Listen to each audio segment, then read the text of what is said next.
마태복음 22장 41절에서 46절 성경을 보는 관점이라는 제목으로 말씀 증거하겠습니다. 몇 구절 안 돼요. 본문이 41절에서 46절 같이 읽겠습니다. 바리새인들이 모였을 때에 예수께서 그들에게 물으시되 너희는 그리스도에 대하여 어떻게 생각하느냐? 누구의 자손이냐? 대답하되 다윗의 자손이니이다. 이르시되 그러면 다윗이 성령에 감동되어 어찌 그리스도를 주라 칭하여 말하되 주께서 내 주께 이르시되 내가 네 원수를 네 발 아래 둘 때까지 내 우편에 앉아 있으라 하셨도다 하였느냐? 다윗이 그리스도를 주라 칭하였은즉 어찌 그의 자손이 되겠느냐 하시니 한마디도 능히 대답하는 자가 없고 그날부터 감히 그에게 묻는 자도 없더라. 사두개인들이 예수에게 도전했다가 완패했다는 소식을 바리새인들이 전해 듣고 정신을 이제 똑바로 차리죠. 이거 가볍게 생각했구나 우리가. 그래서 전체 회의를 이제 소집하고 이제 지혜를 짜냅니다. 어떻게 해서 예수를 올무에 잡을까? 그러다가 이제 한 아이디어가 이제 등장을 했죠.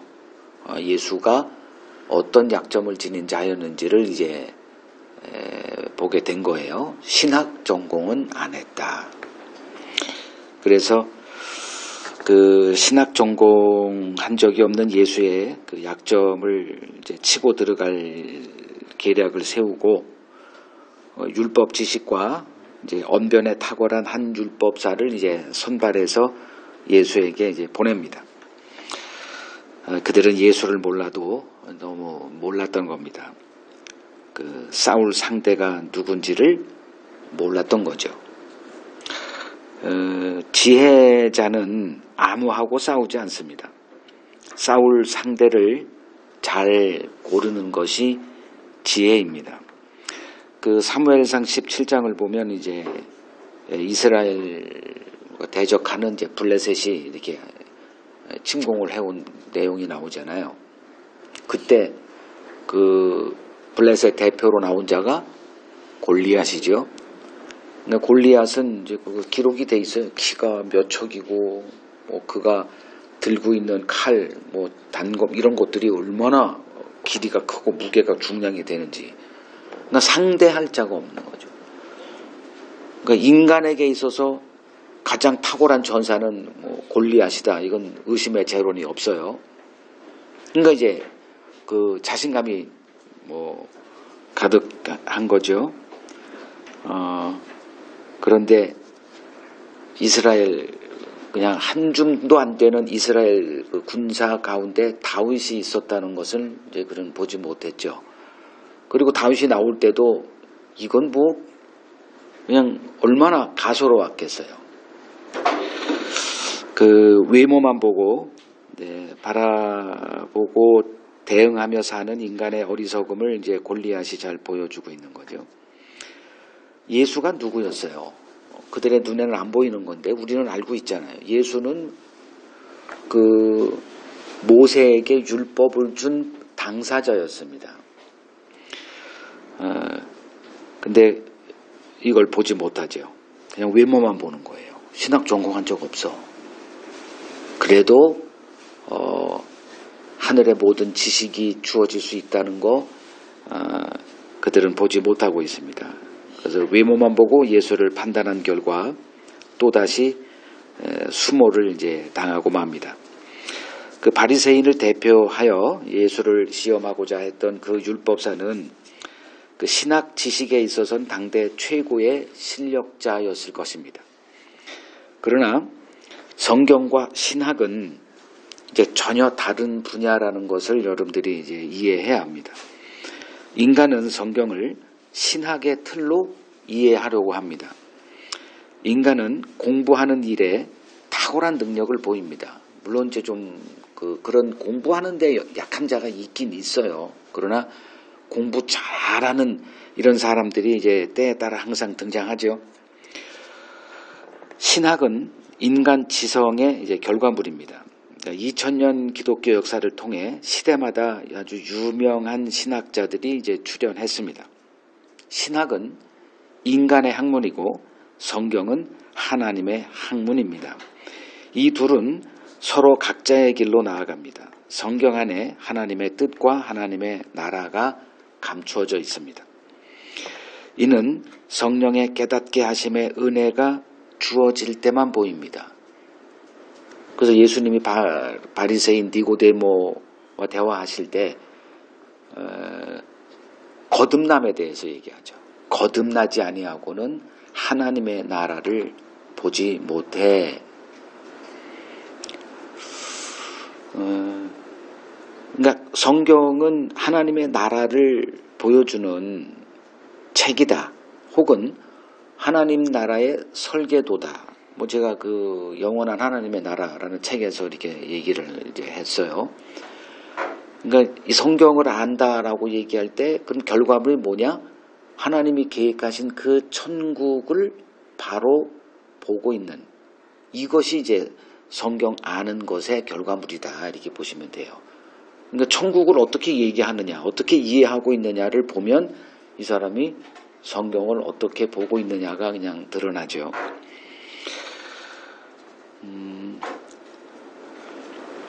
그러니까 신학은 성령의 도움 없이 얼마든지 가능하죠. 공부하는데 탁월한 능력을 갖고 있으니까요. 그 사람들은 신학에 매료가 됩니다. 그 신학의 세계에 한번 몰입하게 되면 이 공부하는 거리가 엄청나게 많아집니다. 그러니까 성경은 그냥 66권인데 뭐 한 권으로 말할 수도 있죠. 성경 한 권. 근데 신학의 세계를 들어가면 그 탁월한 신학, 뭐 전설적인 신학자들이 있죠. 근데 그 사람들이 남긴 유산이 있어요. 레거시가 있습니다. 그것이 이제 도서관 하나씩 이렇게 만들어져요. 그 신학교에 들어가면은 성경 보는 거 그거보다 한 단계 높은 게 신학이라는 영역이 있어요. 그 기독교 2000년 역사에 그 등장했던 뭐 교단을 만들었던 사람이든 뭐든 그런 그 유명한 전설적인 신학자들이 이제 남긴 유산 이걸 배우는 거예요. 그러나 이 신학으로 얻어진 이 지식들 뭐 굉장하죠. 그러나 하나님의 생명과 관계가 없습니다. 하나님은 인간의 노력으로 구원 얻는 것을 원천 차단해 놓으셨어요. 그 이유는 천국은 하나님의 은혜가 통치하는 나라이기 때문입니다. 자, 이제 본문 보죠. 41절 이제 보면 어떻게 돼 있어요? 바리새인들이 모였을 때 예수께서 그들에게 물으셨다 이렇게 돼 있죠. 그러니까 이 율법사와 논쟁 벌이고 그 율법사가 이제 머리를 극적이며 이제 돌아갔을 때 예수님이 따라간 거예요. 이렇게 연결해서 한번 보자고요.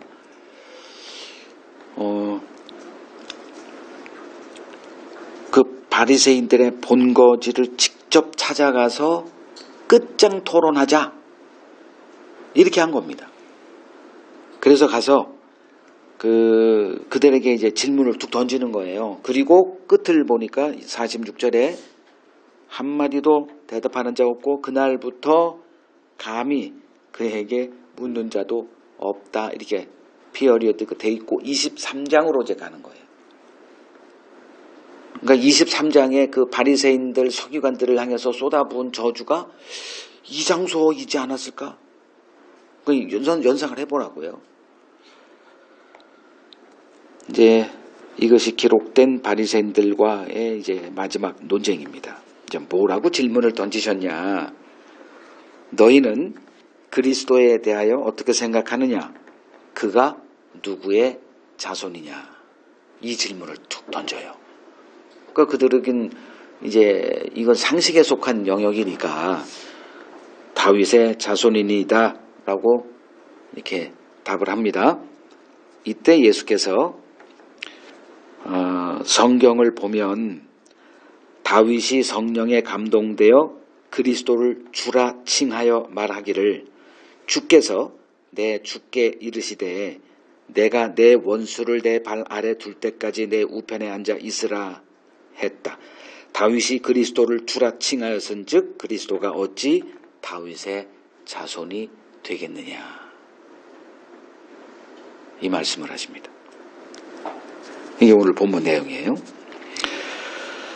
자, 그리스도가 누구의 자손이냐는 예수의 질문에 그들이 다윗의 자손이니이다. 그냥 아무 생각 없이 문맥 무시하고 읽으면 그냥 자연스러운 대화인 것처럼 보이지만 제가 지금 설명한 거 조금 이렇게 연관시켜서 좀 첨가해서 본문을 이해하게 되면 다윗의 자손이니이다 라는 바리새인들의 그 마음 상태, 심리 상태를 볼 수 있을 거예요. 그냥 이것도 질문이라고 던지냐, 다윗의 자손인 거 누가 몰라, 이런 냉소적인 마음이 깔려있다 이겁니다. 성경을 조금이라도 안다면 그리스도가 다윗의 자손으로 임할 것이라는 것쯤은 알고 있습니다. 당시 그리스도가 다윗의 자손으로 임할 것이라는 것은 유대인이라면 상식이었어요. 그래서 성경의 일자무식이었던 맹인들조차 메시아가 다윗의 자손이라는 것쯤은 알고 있었습니다. 마태복음 20장 30절을 보면 맹인 두 사람이 길가에 앉았다가 예수께서 지나가신다 함을 듣고 소리 질러 이르되 주여 우리를 불쌍히 여기소서, 그리고 다윗의 자손이여, 이렇게 얘기합니다. 그러니까 그리스도가 다윗의 자손이다라고 답하는 바리새인들의 정서는 그것도 질문이라고 하느냐라는 조롱이 깔려 있습니다. 이렇게 지적 교만의 최고봉에 있던 이 바리새인들이 예수에게 개망신을 당하게 됩니다. 자, 예수께서 그들에게 인용한 그 시편은 시편 110편의 내용입니다. 그 중에서 1절을 이제 인용하신 거예요. 그러니까 시편 110편 한번 보죠. 시편 110편.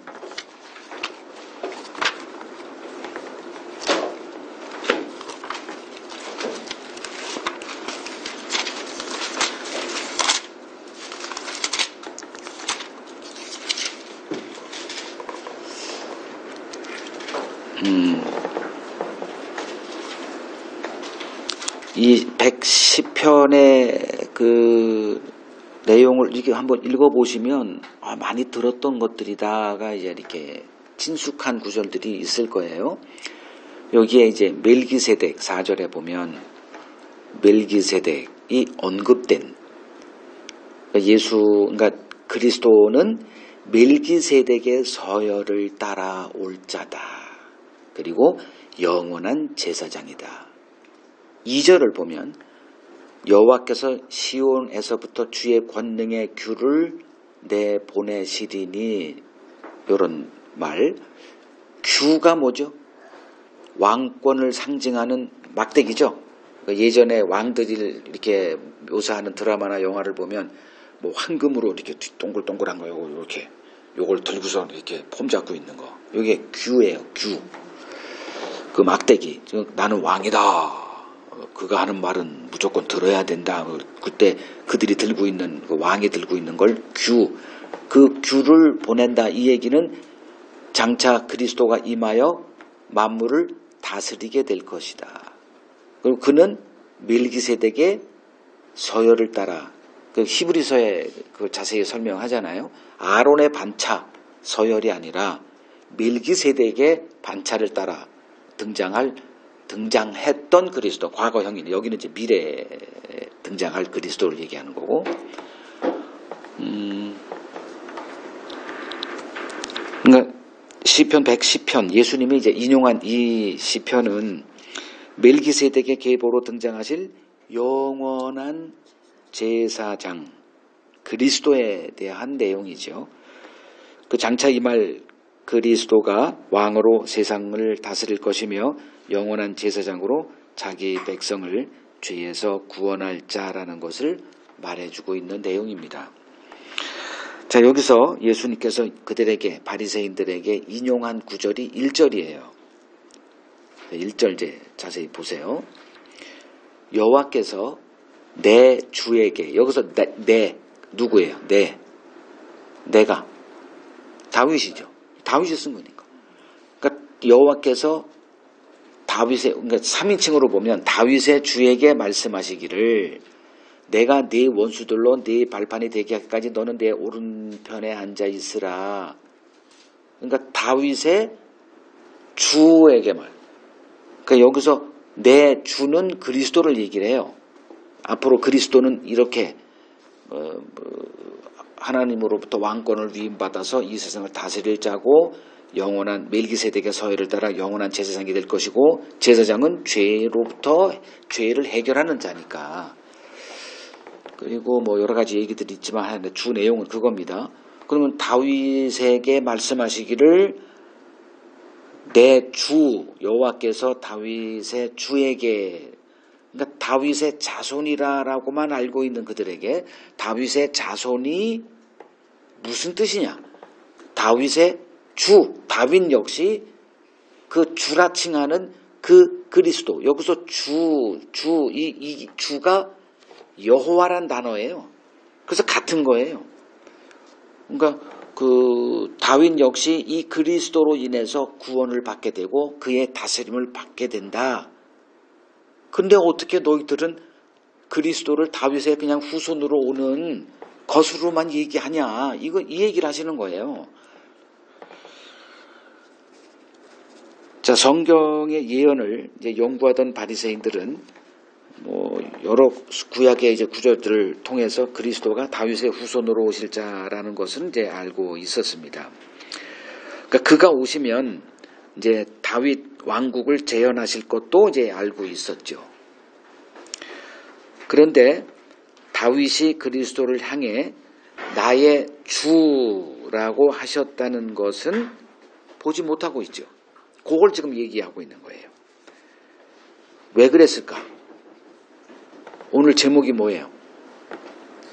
성경을 보는 관점이죠. 성경 보는 관점이 달랐기 때문에 그렇습니다.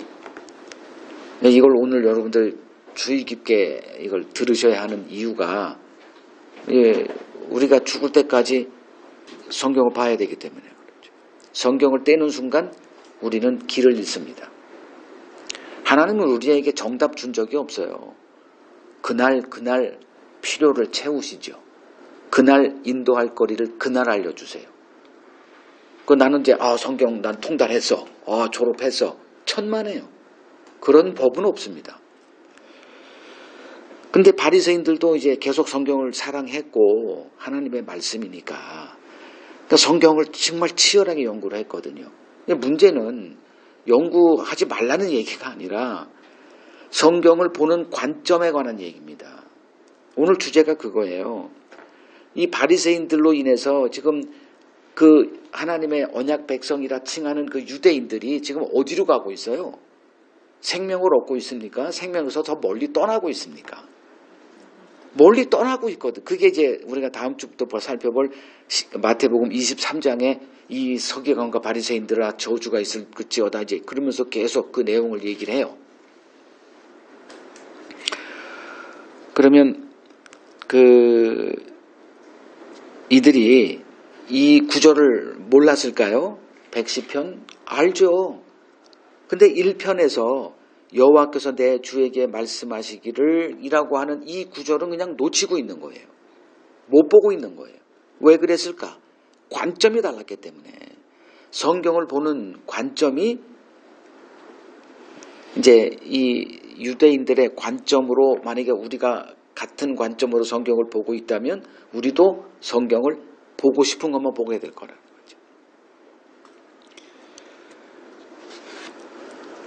이러한 것은 그들의 관심사가 아니었어요. 성경을 향한 그들의 관심은 다른 데 있었습니다. 그 요한복음 5장 39절을 보면 너희가 영생을 얻고자 성경을 연구하거니와 그러니까 어떤 관점으로 성경을 보고 있었다?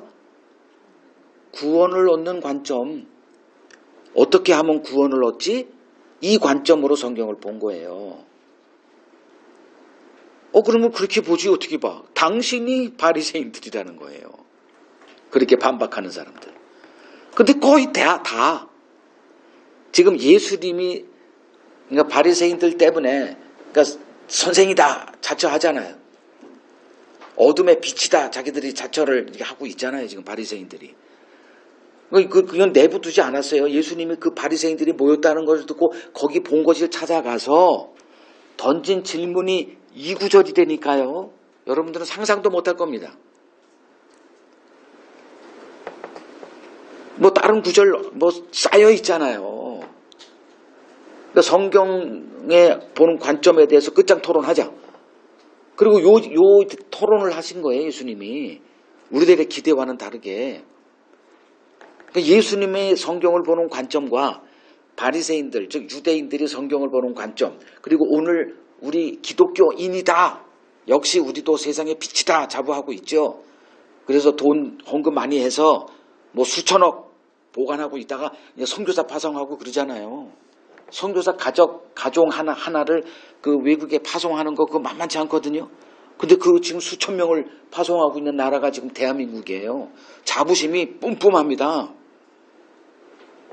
이 미국을 제쳤어요.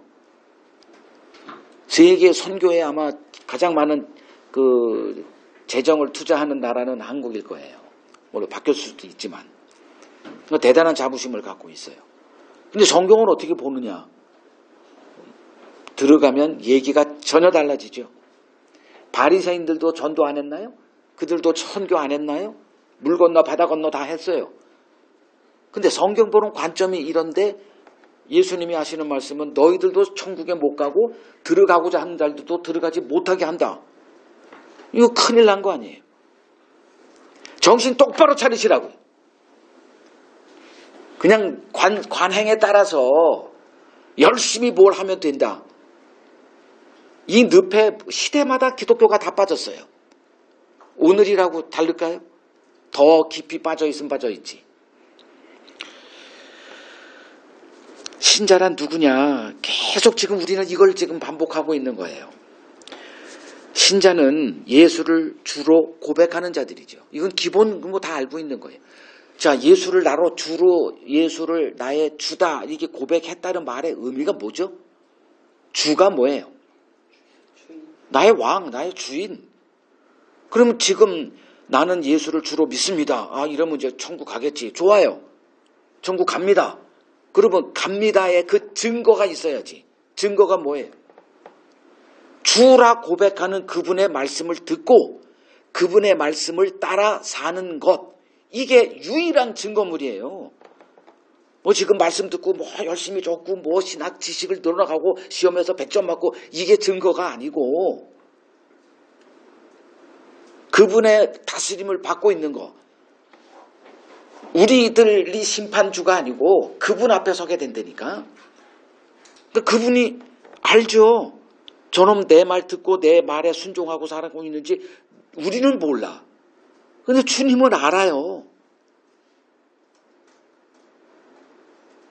근데 해석을 이따위로 하니 그들이 주님의 말씀을 듣고 있다는 것도 예수님에겐 허무한 얘기죠.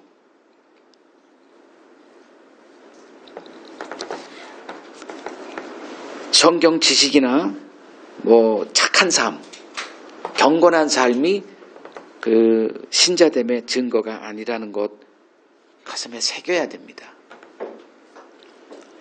예수의 다스림을 받고 있느냐가 신자됨의 유일한 증거다. 그럼 예수님의 다스림을 받는 삶의 전제가 뭘까요? 예수의 음성을 들어야 되잖아요. 듣지도 않고 어떻게 다스림을 받아요? 정답은 없다 그랬습니다. 매일매일 그때마다 달라요. 출애굽한 이스라엘 백성들을 하나님이 인도하시는 방법이 참 신기해요. 구름으로 인도하세요. 그 구름이 정답이에요? 천만에. 그냥 서 있어. 한 달이고 1년이고 서 있으면 가지 못해. 근데 갑자기 움직여. 그러면 따라가 움직여야 돼요. 정답은 없어요. 그날 다스림 밖에 예수의 관계 속에서 살아가게 하신단 말이에요. 그러면 듣는 게 중요하죠.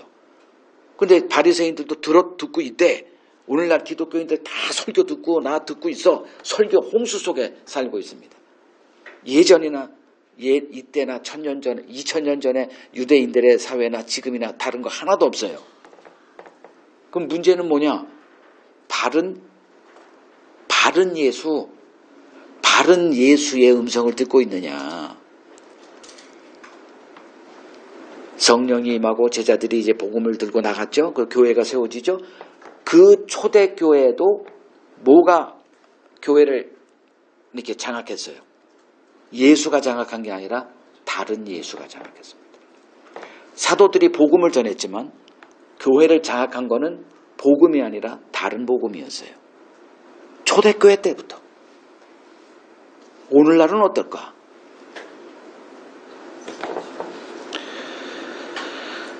그래서 분별이 필요하고 바른 목사의 지도가 필요합니다. 자유 좋아하면 나중에 큰 코 다친다는 것쯤은 제가 경고의 말씀으로 남깁니다. 바리새인들에게 성경은 구원의 매뉴얼, 즉 자기 의를 쌓는 일의 지침서였습니다. 그게 그들의 성경 보는 관점이에요. 자, 이러한 성경관 때문에 그들의 신앙생활은 선한 행위, 그 마태복음 19장 보면 한 청년이 예수께 와서 내가 무슨 선한 행위를 해야 영생을 얻겠습니까? 요게 바리새인들의 성경관이었어요. 그들의 가르침을 받은 유대인들도 동일했고 예수를 따르는 제자들도 이 성경과는 동일하죠. 무엇을 해야? 그래서 성경을 보는 거예요. 어떻게 하면 구원 얻지? 이 성경관으로 성경을 보면 답은 주어지죠. 이렇게 살아라, 저렇게 살아라, 예수님을 믿어라. 이 행위예요, 다. 예수를 믿는다는 건 행위가 아니에요. 근데 우리에게 그런 개념은 이게 친숙하지가 않거든. 자, 이러한 성경을 보는 관점 때문에 정작 성경이 증거하고 있는 하나님의 의로 등장하실 그리스도는 그들의 눈에 보이지 않았습니다. 그 결과 시편 110편 1절 이 구절은 서기관이나 바리새인들에게 하등 관심을 끄는 구절이 되질 못했던 겁니다. 자, 오늘날 우리들 역시 성경을 이들의 시각으로 보고 있기는 매일반이라 저는 생각을 합니다. 여러분들 어느 성도 집에 갔을 때 그 보통 그 신자들 집에 가면 이걸 뭐라 그러지? 뭐 액자 있잖아요. 성구 액자. 시편 110편 1절 적어서 이렇게 액자 하는 거 본 적 있어요? 아마 이 지구상에 한 명도 없을 겁니다. 근데 예수님이 성경의 달인이다, 성경을 가르치는 교사다라고 하는 바리새인들 집단에 가서 인용한 구절이 시편 110편 1편 구절이에요. 여호와께서 내 주에게 말씀하시기를 내가 네 원수로 네 발판이 되게 하기까지 너는 내 오른쪽에 앉아 있으라. 이 구절을 인용하신 거예요. 대꾸할 수 있을까요? 그것에 대해서 미리 좀 사전에 이게 이런 의미였구나. 그리고 분석하고 여기 이런 구절이 있었어. 여호와께서 말씀하신 게 아니었구나. 여호와께서 내 주에게 말씀하신 거구나. 이렇게 성경 보는 사람이 있었을까요? 없었을 겁니다. 아마 지금 여러분들도 아마 다시 보니까 그런 거네 이렇게 생각하실 거예요. 그러니까 우리나 2000년 전의 바리새인들이나 성경 보는 관점은 똑같다. 시편 110편 1절 가지고 설교하는 목사 있을까? 아마 그냥 대충 건너뛰었을 거예요. 그리고 그 내용을 얘기하겠지. 내가 네 원수들로 네 발판이 되게 하기까지 넌 내 오른편에 앉아 있으라. 이거는 그 신약에서도 베드로가 또 인용했을 정도니까. 이같이 성경을 대하는 인간의 관점은 하나님의 관점, 예수님의 관점과 같지 않습니다. 인간은 하나님을 아는 지식에 관심 없어요. 이 세상에 아무 도움이 안 되거든. 근데 다른 거에 관심을 두고 성경을 봐요. 인간의 관심은 그 하나님의 하나님 되심, 그 하나님의 본질, 그것이 아니라 하나님이 어떤 능력을 지닌 하나님인지, 그리고 그 하나님이 내게 무엇을 해줄 수 있는지에 이렇게 꽂혀 있다 볼 수 있죠. 이런 기대를 품고 이제 신앙생활에 열심을 냅니다. 예나 지금이나 이러한 모습은 변하지 않아요. 근데 사도들은 달랐어요. 그 고린도 전서 보죠. 고린도 전서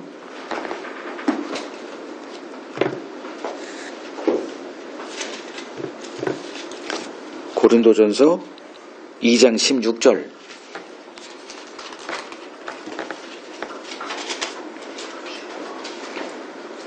그 끝에 우리가 뭘 가지고 있다고 말하죠? 그리스도의 마음을 가졌다. 이게 무슨 뜻이에요?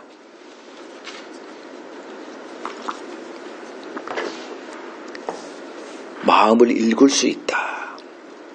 이거죠. 그 부부로 살아가고 있는 분들 서로 마음을 가졌다 얘기할 수 있을까요?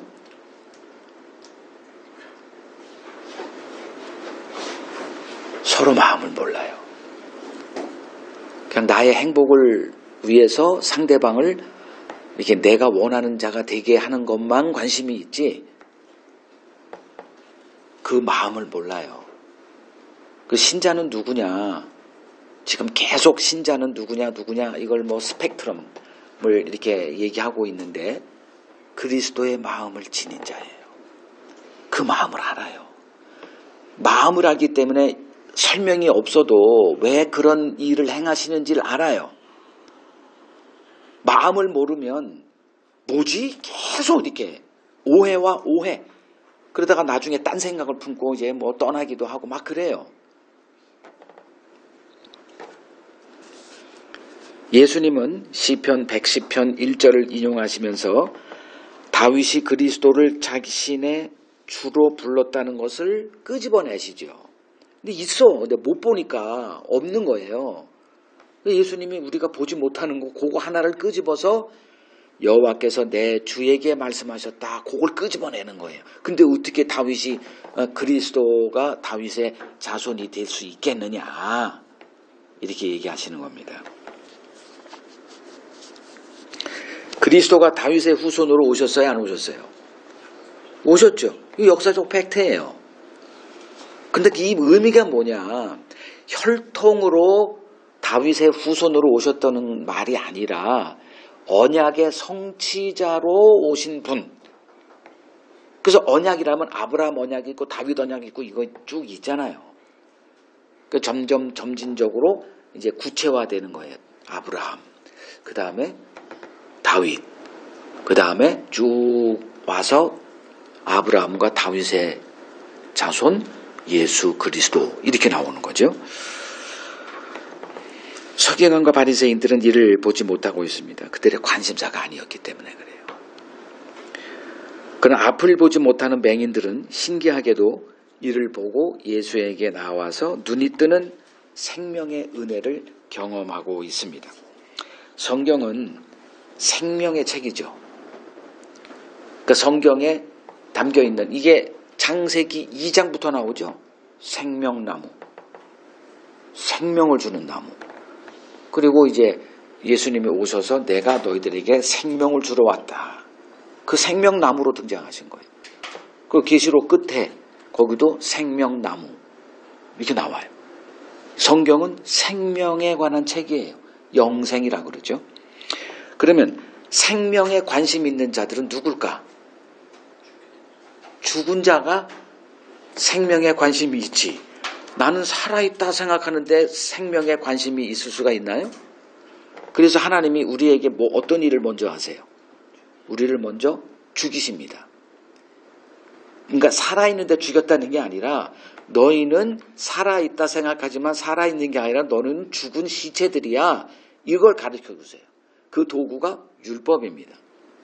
근데 우리는 율법을 우리라고 하기에는 좀 그렇고 그냥 그 당시 예수님 당시 유대인들 율법을 정죄의 도구로 보질 않고 뭐로 봤어요?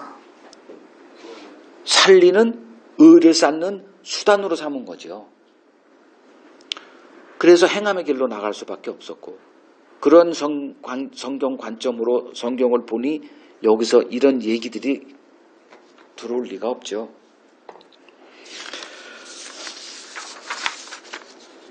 자, 성경의 핵심 주제는 그리스도가 왕으로 다스릴 하나님의 나라에 대한 것입니다. 그 나라가 세워지기 전 그가 행할 일이 있습니다. 그게 바로 110편 1절 내용이에요. 내가 네 원수들로 네 발판이 되게 하기까지 너는 내 오른쪽에 앉아 있어. 그리고 2절에 주의 권능의 귤을 보내시고 만물을 다스리는 자 되게 하십니다. 그러면 이 1절에 있는 네 원수들로 네 발판이 되게 한다. 요 구절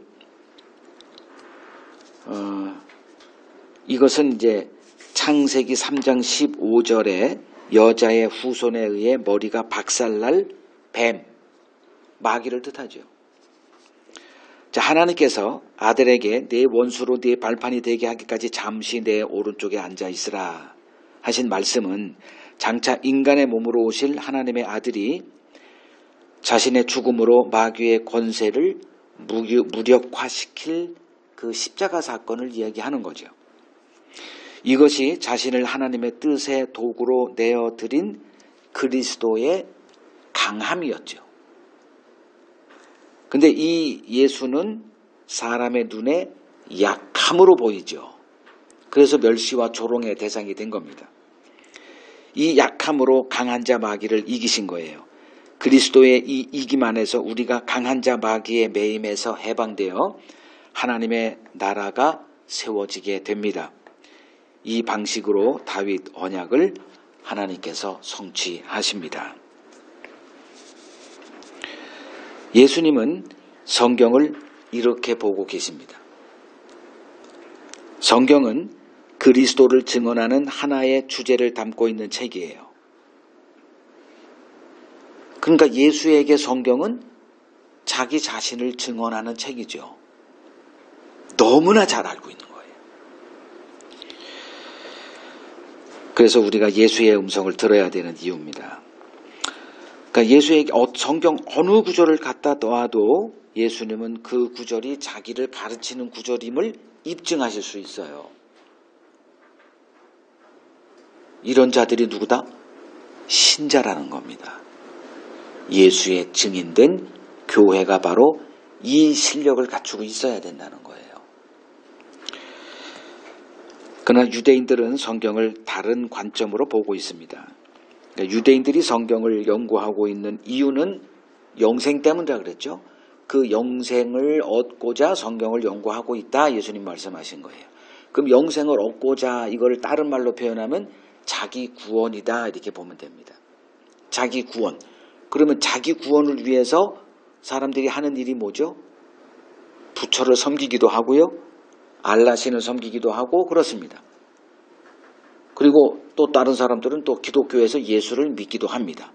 이게 다 같은 맥락이에요. 자기 구원에 매여 있는 사람들. 그거로 이제 성경을 보는 거예요. 이 관점으로. 그들에게 구원의 길은 어떤 거겠어요? 순종하는 길이죠. 그래서 예수님이 두 아들 비유를 댄 거예요. 맏아들, 막내, 둘째 아들. 그 첫째는 어떤 사람들이에요? 가겠습니다. 누가 봐도 천국에 이제 합당한 자들이죠. 포도원에 가서 일해라. 그 둘째 아들은 아유 싫어요. 그랬다가 후회하고 돌아가서 일했죠. 그리고 첫째 아들은 가겠습니다. 그게 누구예요? 그 출애굽기 19장에서 출애굽한 이스라엘을 시내산 아래 기슬 아래 딱 모아놓죠. 그리고 모세에게 이제 십계명이든 율법을 잔뜩 계시하시고 모세가 그 율법을 가지고 이제 이스라엘 백성에게 내려와서 하나님이 이 말씀을 다 지켜 행하면 살리라 말씀하셨어. 그러니까 사인할 거야 말 거야. 그때 사인했어요 안 했어요? 다 지켜 행하겠습니다. 자신 있게 사인했거든. 그래 놓고 갔어요 안 갔어요? 안 갔다니까. 그러니까 이스라엘이든 예수님 당시 유대인이든 다 누구다? 맏아들이라는 거예요. 이게 두 아들의 비유거든. 그러니까 지금 이 유대인들 예수님이 찾아가서 이렇게 본고지에 찾아가서 하고 있는 이 바리새인들은 지금 자기들이 하나님의 말씀을 지켜 행하고 있다라고 자부하고 있는 자들이에요. 근데 예수님의 눈에는 그들은 하나님의 말씀을 듣고 있어요? 안 듣고 있어요? 안 듣고 있다니까. 잘 들으라고요. 그래서 그냥 나 설교 듣고 있어.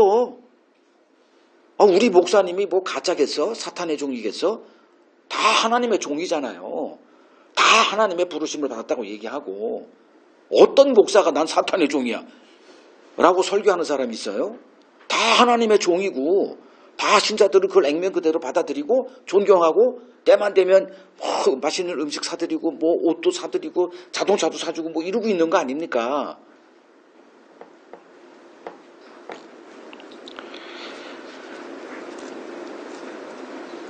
자, 이러한 자들에게 과연 마음의 안식과 하나님의 은혜에 대한 찬송이 가당키나 할까 한번 생각해 보라는 거예요.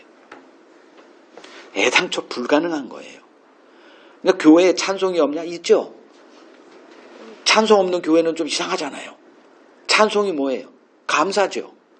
근데 과연 그 하나님의 은혜에 대한 감사로 가득한 그 찬송일까? 하나님은 아니올시다예요. 근데 우리는 그렇다고 우겨요. 항상 이런 식이에요. 나는 성경 보고 있어요.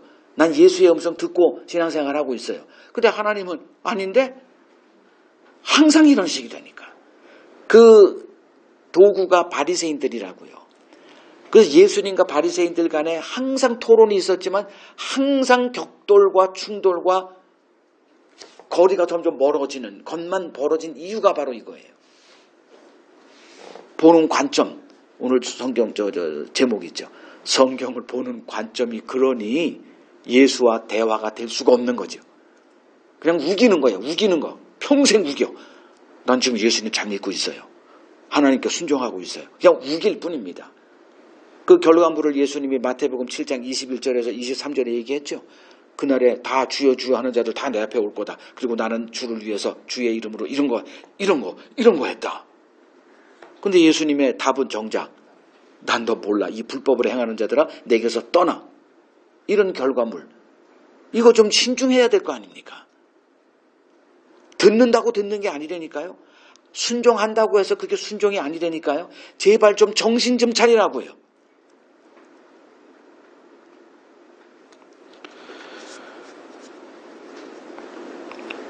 예수님이 그 바리새인들의 본고지를 찾아가서 이 시편 110편 1절을 인용하시면서 그들의 성경 보는 관점이 얼마나 하나님의 생명과 관계없는 것인지 지들끼리 종교 노름이 불과한지를 지금 지적하고 있는 거예요. 이 주님의 애타는 마음. 사람들이 과연 관심이 있을까? 그들은 성경을 이런 식으로 본 적이 없어요. 시편 110편 1절 이걸 왜 모르겠어요. 우리도 알고 있는데 그들은 구약밖에 없죠. 이걸 왜 모를까요? 근데 그런 식으로 본 적이 없었기 때문에 예수님이 하시는 말씀을 듣고 아무 대꾸를 할 수가 없는 거예요. 성경 보는 문법이 달랐기 때문입니다. 성경은 그리스도를 증언하는 책입니다. 다시 말해서 죄인을 그리스도에게로 이끄는 책이에요. 이를 위해 성경은 두 구조로 되어 있습니다. 첫 번째는 정죄의 기능이에요. 정죄받지 않고 내가 죽은 자라는 것을 보지 못한 자가 예수에게 나갈 리가 없죠. 근데 다 예수에게 나아가고 있다고 하니 그 예수는 어떤 예수? 다른 예수죠. 다른 복음이고요. 그러니까 정죄를 당해야 되는데 요새 정죄 당하면 그 설교 못해요. 그 성도들한테 그 따가운 눈초리, 이번에 나 이거 보너스도 나가리 됐네. 다 이런 생각들이에요. 누이 좋고 매부 좋고 그러니 뭐 위로되는 설교, 멋있는 명품 설교나 쏟아내고 있고 간혹가다 시국 강론도 좀 하고, 그리고 뭐 간정 세우는 사람들 다 뭐 했다가 그냥 주식이 대박이 나가지고 뭐 아파트 당첨이 되고 다 이런 사람들, 자기도 천국 못 가고 가고자 하는 사람도 가지 못하게 하는 것들로 가득 찬 게 오늘날 기독교예요.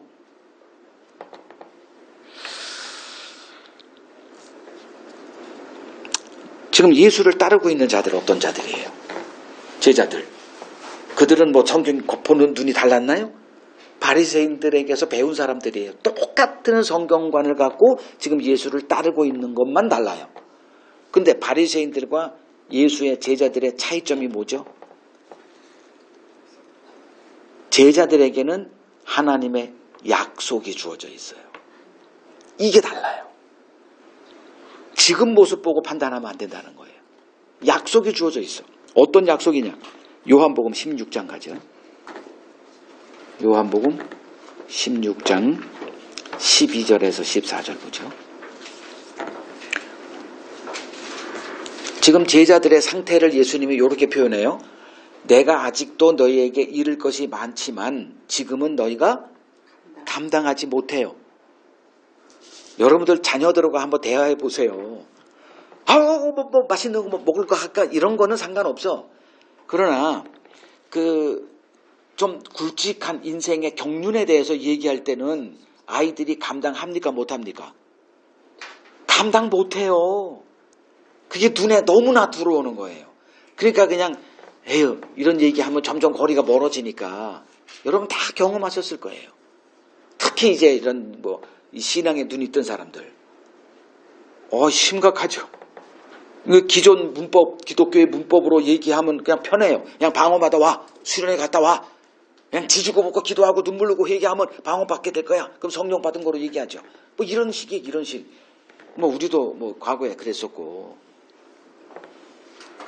지금 제자들의 상태가 어떤 상태? 예수님의 말씀을 감당할 수 없는 상태예요. 지금은 그렇다는 거예요. 그런데 13절.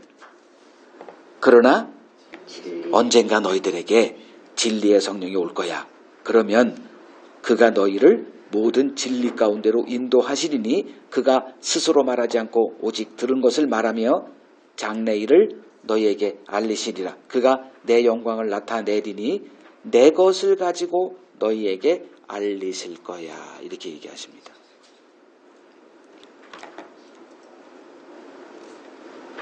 예수의 영광을 드러낼 거래요.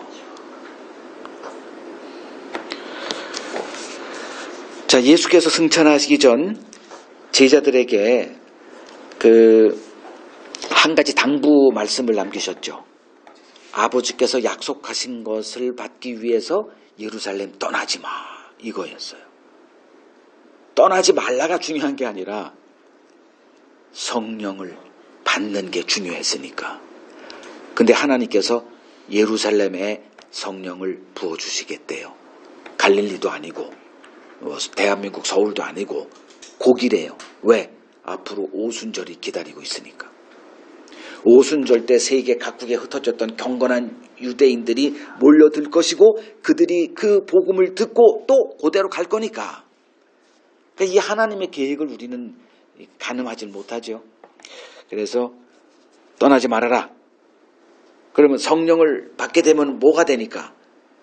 예수님이 그들에게 말씀하시는 것 지금 그들이 감당을 못해. 근데 그날 성령이 그들에게 임하면 능히 감당할 자들이 되니까 떠나지 말라고 한 거예요. 여러분들이 예수님의 말씀을 이렇게 듣게 되면 행복해집니까? 부담이 됩니까? 그냥 부담 덩어리가 될 거예요. 감당이 안 돼. 근데 성령을 받게 되면 어떻게 돼요? 감당이 된다니까. 예수님의 모든 말씀이 다 감당이 되는 강한 자로 바뀌어요.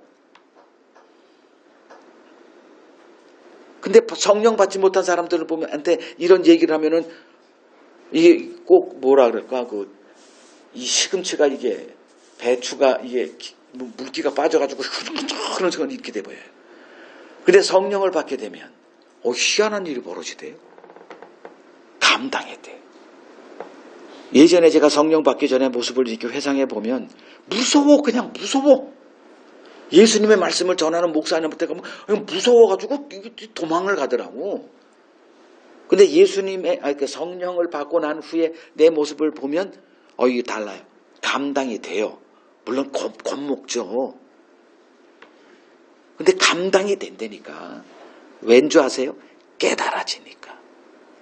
깨달아지지 않으니까 무슨 소리인지 알 수가 없는 거야. 그럼 성령 받기 전에 제자들의 그 모습을 단면적으로 가장 명확하게 보여준 사건이 마태복음 16장이에요. 우리가 다 살펴본 거죠. 예수님이 이제 세상 사람들이 나에 대해서 뭐라고 하든 이런 얘기를 합디다. 그건 그렇고 나와 함께 3년 동안 있었던 너희들은 나를 모르보니, 그때 베드로가 탁 치고 나와서 당신은 하나님의 아들이요? 살아계신 뭐라 그랬지? 당신은 그리스도시요? 살아계신 하나님의 아들입니다. 이 쫙 고백을 해. 얼마나 멋있어. 그리고 나서 이제 예수님의 천국 여세를 너희가 주니라, 음부의 권세가 이기지 못할 거다. 그래놓고 비로소 마음속에 있는 거 다 꺼내놓자마자 감당해요, 못해요? 돌아버리잖아요. 여태까지 단 한 번도 예수에게 원수짓 한 적 없는 그들이 십자가를 꺼내놓자마자 눈이 확 뒤집히고 예수의 원수로 행해요. 그때 예수님이 답을 줘요. 너희가 하나님의 일을 생각하지 않고 오히려 사람의 일을 생각하고 있기 때문이다. 사람의 일이 뭐예요? 예수 등쳐먹는 거죠. 하나님 이름 팔아서 장사하는 거죠. 이게 목사들이 가장 잘하는 겁니다. 사람들의 이 신임을 얻기 위해서 경건의 옷을 입고 등장을 하죠. 난 늑대야! 이런 목사 봤어요? 다 양의 옷을 입고 탁 등장하죠. 마치 너희들을 위해서 내 목숨을 내놓을 것 같이 얘기합니다. 대봐요. 누가 가장 먼저 도망가나. 감당하지 못해요. 근데 성령을 받게 돼 성령을 부어줄 거야 라는 약속이 주어진 자들이 제자들이에요. 이게 다른 거예요. 본성은 똑같아. 그러니까 성령 받기 전 제자 모두 예수에게 충성을 맹세했어요. 죽음까지 우리가 따라가겠습니다. 절대 예수 배신하지 않겠습니다. 근데 받기 전이 되니까 어떻게 했어요? 군사가 몰려오자 다 도망가. 그리고 그때 왜 옷을 벗고 있는 어떤 사람은 모르지만 벗고 벗은 채로 도망간다니까. 그랬던 자들이 성령 받은 후에 어떤 모습으로 사도행전에 기록되어 있어요? 예수를 위해서 능욕받는 것, 그러니까 채찍 엄청 맞았겠죠. 근데 거기 뭐라고 기록돼? 예수를 위해서 이 능욕받는 것을 기뻐했다. 달라진다니까요. 이유는 딱 하나예요. 깨달으니까. 여태껏 예수가 하는 말이 무슨 말인지 보이질 않죠. 왜 예수가 죽어야 돼? 그렇게 강한 자 예수인데 왜 이렇게 무기를 갖게 잡혀? 왜 십자가에 달려 이렇게 착한 이 강도들 옆에서 이렇게 동일하게 죄인의 모습으로 죽어야 돼? 이해가 안 가는 거예요.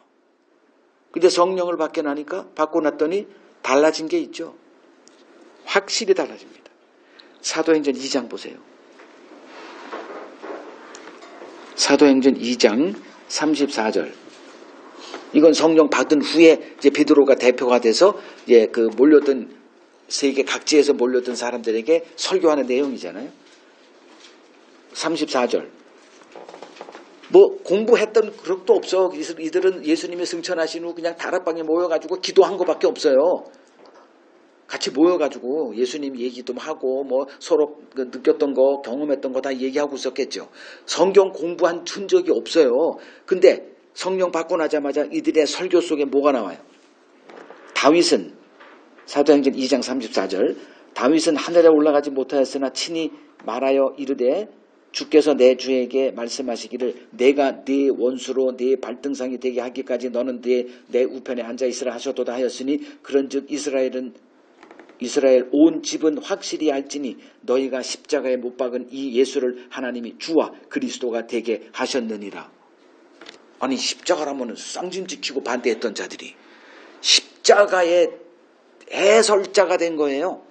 그리고 이 바리새인들 성경의 달인이라고 했던 자들에게 이 인용할 때 뭔 말인지 하나도 못 알아들어가지고 아무도 대꾸 못했던 요 구절 내가 네 원수로 35절이요. 네 발등상이 되게 하기까지 너는 내 우편에 앉아있으라 하셨도다. 이걸 인용했다는 얘기는 이 말에 담겨있는 그 하나님의 구원의 경륜 이것을 아니까 이걸 인용했겠지. 단번에 이게 성령의 약속이에요. 우리에게 주어져 있는. 즉 성령을 받자 뭐가 달라졌어요? 성경 보는 눈이 달라진 거예요.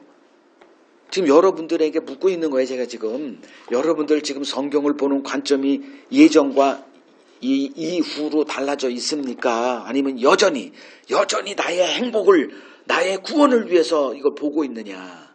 그럼 어떻게 하면 영생을 얻지? 이 관점으로 성경을 보고 있느냐? 그러면 여러분들은 성령 받지 못했다는 거죠. 성령이 왜 와요? 성경을 보는 관점을 예수의 관점으로 바꿔놓기 위해서. 그러면 성령을 받으면 성경이 뭐가 보여요? 어느 구절에서도 뭐가 보여? 그리스도가 보이게 돼 있다는 거예요. 이게 안 보인다. 성령 받지 못했다. 생각하면 되는 거예요. 우기지 마세요, 제발. 우겨봤자 뭐요 그거? 도움이 하나도 안 되잖아요.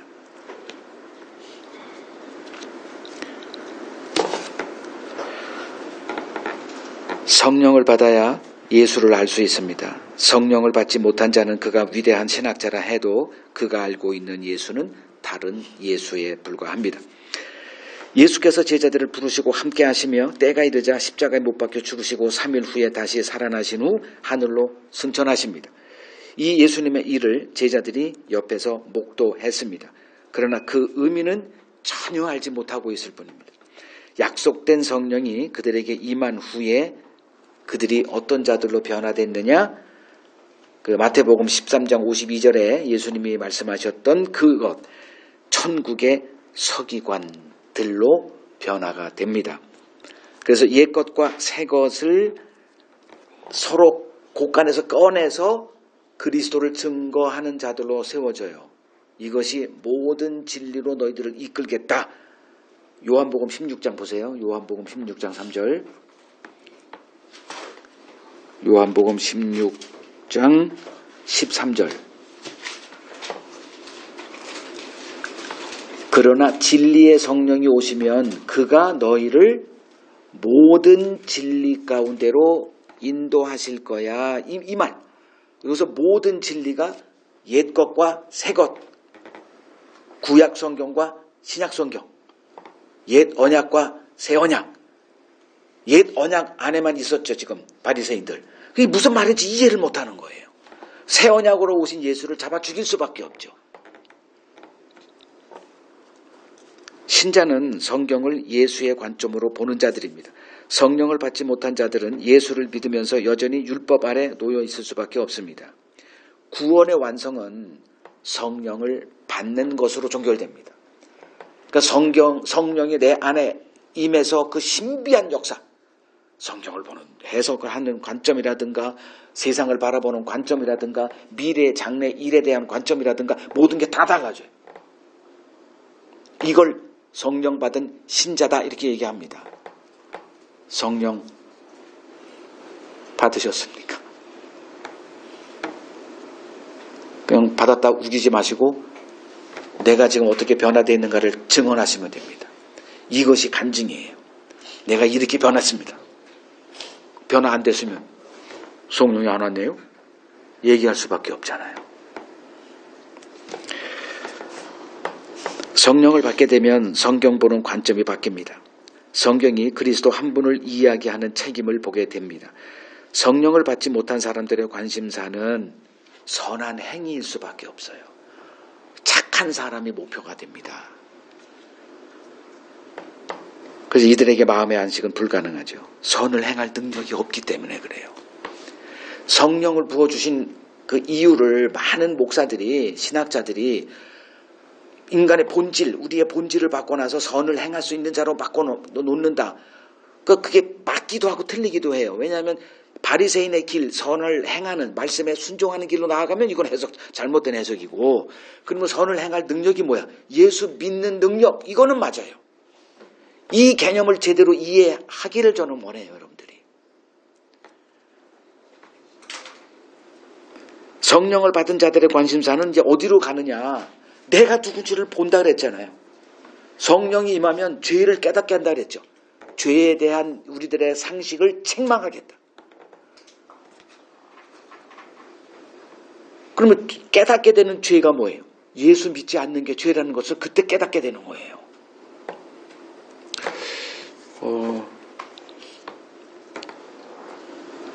그러니까 성령을 받게 되면 내가 누군지를 알게 되고, 내가 선을 행한 능력이 없는 자이기 때문에 내가 주장했던 나는 이렇게 순종하고 살았어, 이런 선한 행위를 하고 살았어, 그러니까 아무 의미가 없는 얘기로 이게 다가오니까 어디에 관심을 갖냐면 예수 그리스도께서 행한 일에 관심이 모아져요. 그러면 십자가로 모아질 수밖에 없죠. 왜 하나님이 메시아를 보내야 했는가까지 나아가고, 이러한 나를 구원하기 위해서 하나님이 인간의 몸으로 와서 내가 감당해야 될 그 저주를 다 감당하시고 부활하셨구나.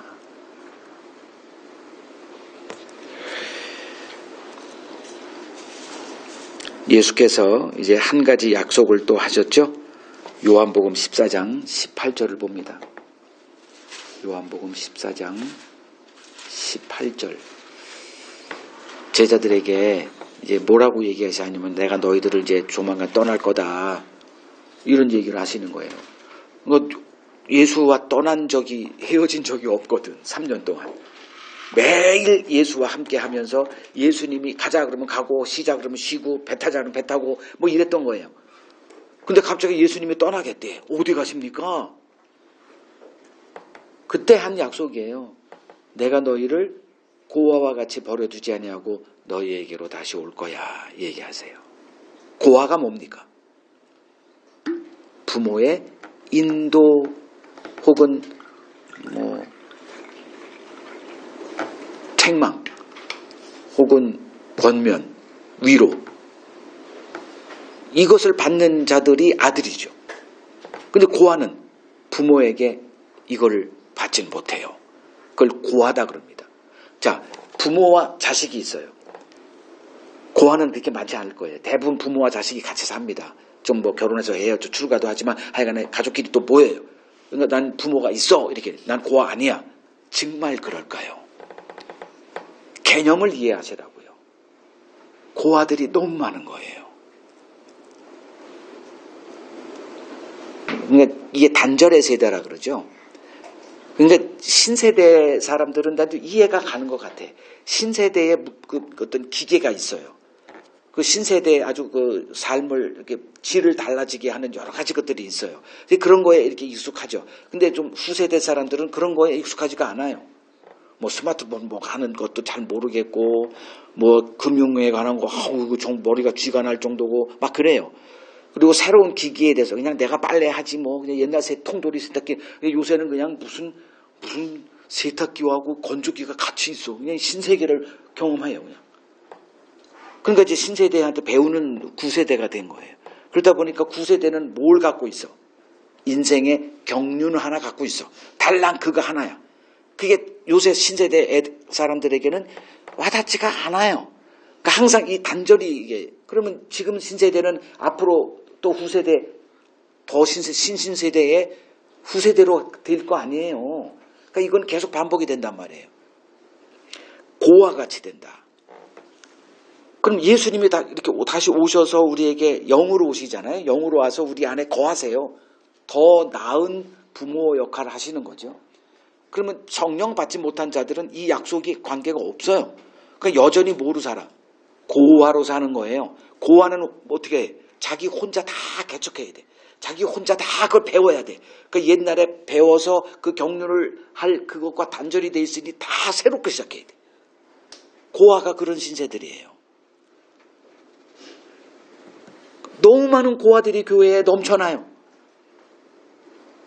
목사에 난 지침받고 살아요. 물론 받을 수도 있죠. 그 목사가 성령의 역할을 할 수 있냐? 라고 한다면 얘기는 달라질 거예요. 자, 예수 승천 이후 이 땅에 홀로 남겨진 제자들은 고아였죠. 그러니까 불안과 공포, 두려움 속에서 이제 이렇게 문도 못 열고 밖으로도 못 나가요. 그들에게 이제 성령이 임하고 예수님이 찾아오셨잖아요. 찾아와서 그들에게 뭐라 그랬어요? 숨을 후 내쉬면서 성령을 받아라. 그리고 10일 후에 성령이 그들에게 진짜로 임했고 그들에게 예수님의 영이 임재하는 자들로 변화가 된 겁니다. 그들의 모습이나 지금 성령 받은 우리들의 모습이나 똑같습니다. 성령 받기 전에 이해가 안 돼서 조롱의 대상이었던 예수님의 말씀이 이제 깨달아지는 거예요. 성경이 다 틀이 되어지고 해석 하나의 집이 돼 보이는 거예요.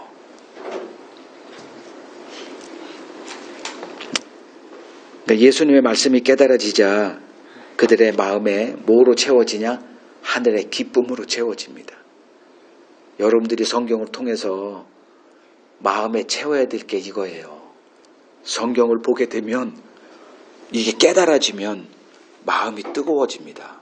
뜨거워지면서 하늘의 기쁨이 채워져요.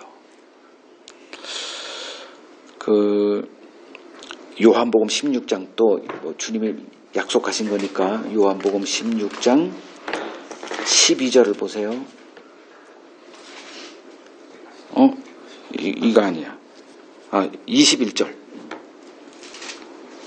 자, 여자가 20절부터 보죠. 내가 진실로 진 너에게 이르노니 너희는 곡하고 애통하겠다. 예수님 떠났고 지금 자기 인생의 그냥 모든 걸 한 주식에 몰아넣은 거 아니에요. 그러니 곡하고 애통하겠으나 세상은 기뻐하리라. 너희는 지금 근심하겠으나 너희 근심이 도리어 기쁨이 되리라.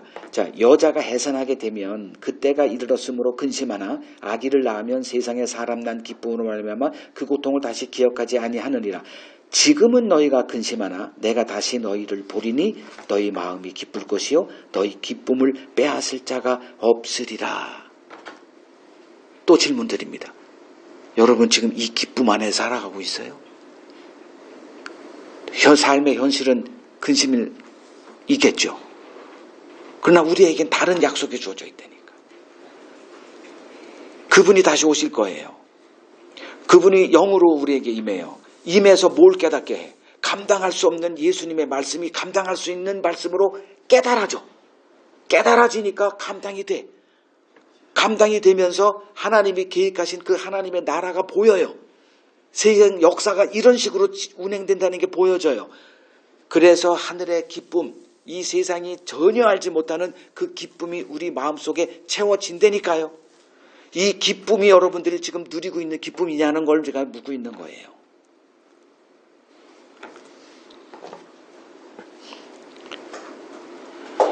성령 안에서 이제 육신에 속하여 여전히 죄의 종으로 살아가고 있는 자신의 실상을 보며 근심하고 탄식할 거예요. 이건 자연스러운 거예요. 그래서 제가 그 철학자 한 사람 여러분 기억하세요? 에밀 시오랑이라는 철학자. 그 한 구절 제가 인용했죠. 사람들이 당신은 지금 요새 어떻게 살아가고 있습니까? 그랬더니 뭐라고 그랬대요? 나는 매일 나를 견디며 살아가고 있습니다. 그냥 이 구절, 이 문장 하나에 저는 그냥 에밀 시오랑의 팬이 된 거예요.